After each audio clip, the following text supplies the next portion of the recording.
This video is about Red Trap Part 4 in इसका Hindi version in continuation of Red Trap Part 3 video और ये Hindi version है. Of course it is you से लेके seem to be quite frightened तक. It is you, Niels or Olof, he said. How do you look? Come here to talk, but only to warm himself and sleep. The man with Red Trap had never seen the Iron Master at Ramjur and did not even know what his name was. But it occurred to him that if the fine gentleman thought he was an old acquaintance, he might perhaps throw him a couple of corners. Therefore, he did not want to undeceive him at all at once. लेकिन बेशक वे आप ही हैं Niels Olaf, उसने कहा. आप कैसे दिखते हैं? वहाँ बात करने के लिए आया था, लेकिन खुद को गर्म करने और सोने के लिए. चूहे के जाल वाले आदमी ने पहले कभी रामसोज के आयरन मास्टर को नहीं देखा था. वह ये भी नहीं जानता था कि उसका नाम क्या है, लेकिन उसके दिमाग में ये बात आई. अगर उस अच्छे सज्जन को लगा कि वह उसका पुराना परिचित है, तो शायद वह उसे कुछ कॉर्नर दे सकता है. इसलिए वह उसे एक बार में धोखा नहीं देना चाहता था. God knows, yes God knows, things have gone downhill with me, he said. You should not have resigned from the regiment, said the Iron Master. That was the mistake. If only I had still been in service at the time, I never would have happened. Well, now of course you will come home with me. हाँ, भगवान जानता है मेरे साथ चीज़ें खराब हो गई, उन्होंने कहा. आपको रेजिमेंट से इस्तीफ़ा नहीं देना चाहिए था, आयरन मास्टर ने कहा. यही गलती थी. अगर मैं उस समय भी सेवा में होता तो ऐसा कभी नहीं होता. खैर, अब बेशक आप मेरे साथ घर आएंगे. To go along up to manor house and be received by the owner like an old regimental comrade, that however did not please the tramp. No, I couldn't think of it, he said, looking quite alarmed. जागीर के घर तक जाना और मालिक द्वारा एक पुराने regimental साथी की तरह स्वागत किया जाना, हालांकि वह ये बात उस आवारा को पसंद नहीं आई. नहीं, मैं इसके बारे में सोच भी नहीं सकता, उसने कहा. काफ़ी घबराया हुआ लग रहा था. He thought of the 30 corner. To go up to the manor house would be like throwing himself voluntarily into the lion's den. He only wanted a chance to sleep here in the forge and then sneak away as inconspicuously as possible. The Iron Master assumed that he felt embarrassed because of his miserable clothing. उसने 30 corner के बारे में सोचा. जागीर घर में जाना खुद को शेर की मान में फेंकने जैसा होगा.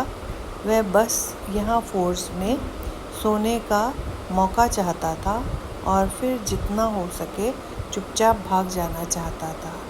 आयरन मास्टर ने मान लिया कि वह अपने दयनीय कपड़ों के कारण शर्मिंदा महसूस कर रहा था.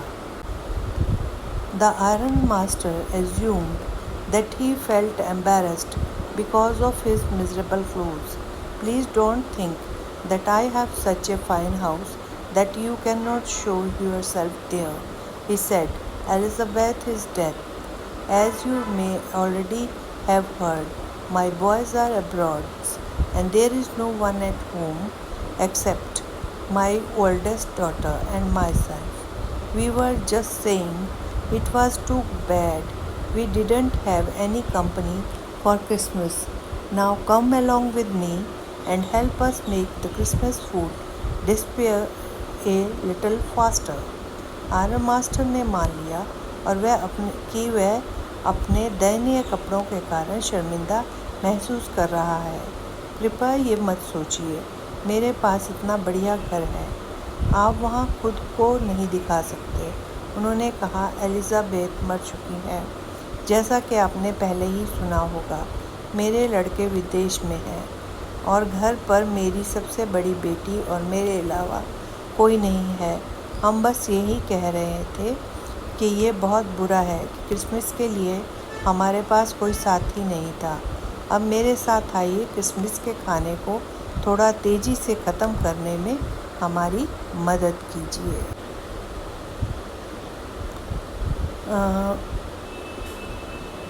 But strangers said no and no and no, and the Aramis saw that he must give in.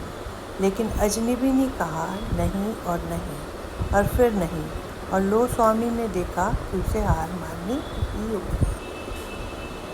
But strangers said no and no and no, and the Aramis saw that he must give in.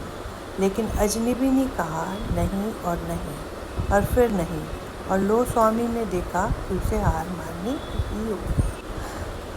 Looks as though Captain von Stahel preferred to stay with you tonight, Sternstrom, he said to the master blacksmith and turned on his heel, but he laughed to himself as he went away, and the blacksmith, who knew him, understood very well. ऐसा लगता है कि captain von स्टाहल आज रात आपके साथ रहना पसंद करेंगे, स्टर्नस्ट्रॉम, उन्होंने मास्टर लोहार से कहा और अपनी एड़ी घुमा ली, लेकिन वे खुद को हंसाते हुए चले गए।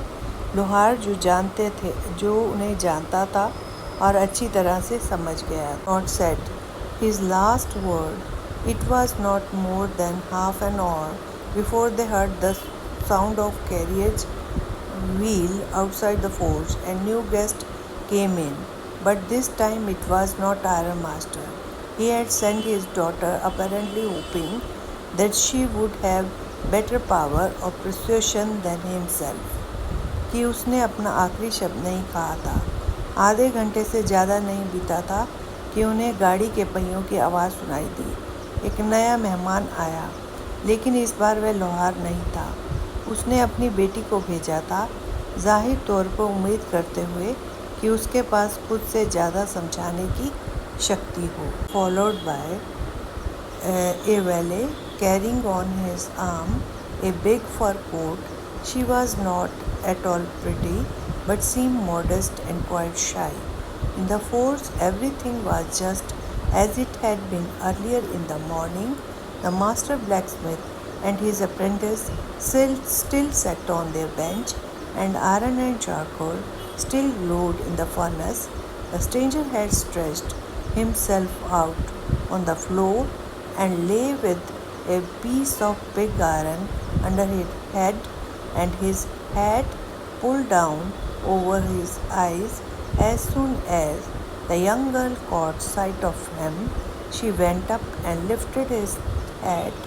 The man was evidently used to sleeping with one eye open. He jumped up abruptly and seemed to be quite frightened. आई, उसके पीछे एक नौकर आया जिसने अपनी बाह पर एक बड़ा फर कोट पहना हुआ था। वह बिल्कुल भी सुंदर नहीं थी, लेकिन विनम्र और काफ़ी शर्मीली लग रही थी। भट्टी में सब कुछ वैसा ही था जैसा शाम को पहले था।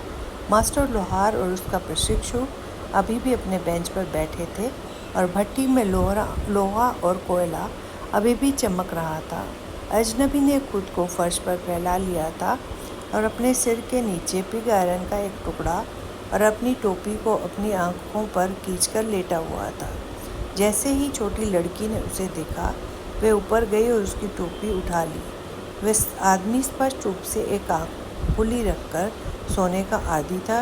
वह अचानक उछल पड़ा और काफ़ी डरा हुआ लग रहा था। फिर आई, उसके पीछे एक नौकर आया जिसने अपनी बाह पर एक बड़ा फर कोट पहना हुआ था। वह बिल्कुल भी सुंदर नहीं थी, लेकिन विनम्र और काफ़ी शर्मीली लग रही थी। भट्टी में सब कुछ वैसा ही था जैसा शाम को पहले था। मास्टर लोहार और उसका प्रशिक्षु अभी भी अपने बेंच पर बैठे थे और भट्टी में लोहा और कोयला अभी भी चमक रहा था। अजनबी ने खुद को फर्श पर फैला लिया था और अपने सिर के नीचे पिग आयरन का एक टुकड़ा और अपनी टोपी को अपनी आंखों पर खींचकर लेटा हुआ था। जैसे ही छोटी लड़की ने उसे देखा, वे ऊपर गई और उसकी टोपी उठा ली।